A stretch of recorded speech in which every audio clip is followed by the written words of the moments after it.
الكرة الأمامية كالعادة إلى جيفرين، لكن يتزحلق حظه سيء، لكن بمهارة يجيبها تاني جول. جاء الهدف المبكر الذي يبحث عنه برشلونة من البداية بمهارة خاصة جدا من جيفرين. إذا غاب ساحر فهناك آخر، إذا غاب ساحر فهناك آخر. لو غاب ميسي فجيفرين موجود رغم السقوط ومطالبة رينان بلمسة يد. يسقط يتعثر ولكنه ينهض من جديد ويضع الكرة بمهارة خاصة جدا.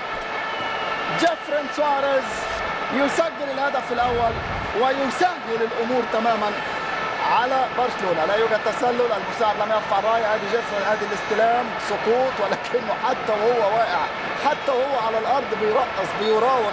ايه المهارة دي؟ ما هذه المهارة؟ شوف الكرة، ده مين؟ ده مين؟ كاسادو، شوف كاسادو. جيفرين روح كاسادو وهو على الارض، كاسادو راح في زاوية يعني اتفسح.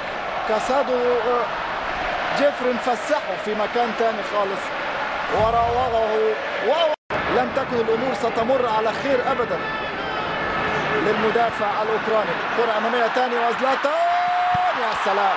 تييري هنري وابراهيموفيتش بمنتهى الايثار، بمنتهى الايثار يمنح تييري هنري هدف يفضله على نفسه، يفضله على نفسه.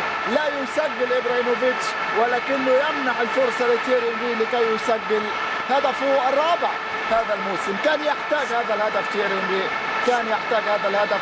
بالفعل يسجل تييري هنري هدف آخر والأمور تصبح أسهل كثيرا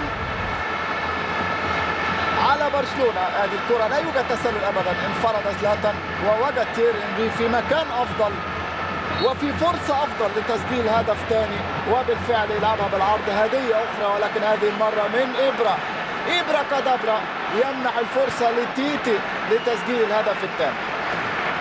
هل أخطأ بروسيتو؟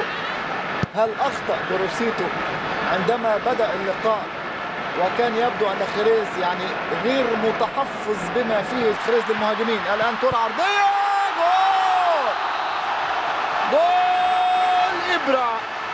إبرا كادابرا المجو يسجل الهدف الثالث بعد محاولات عديدة، لكن كالعادة دائما يأتي العقاب الكتالوني لمن يتجرأ ويهاجم مرمى فيكتور فالديز.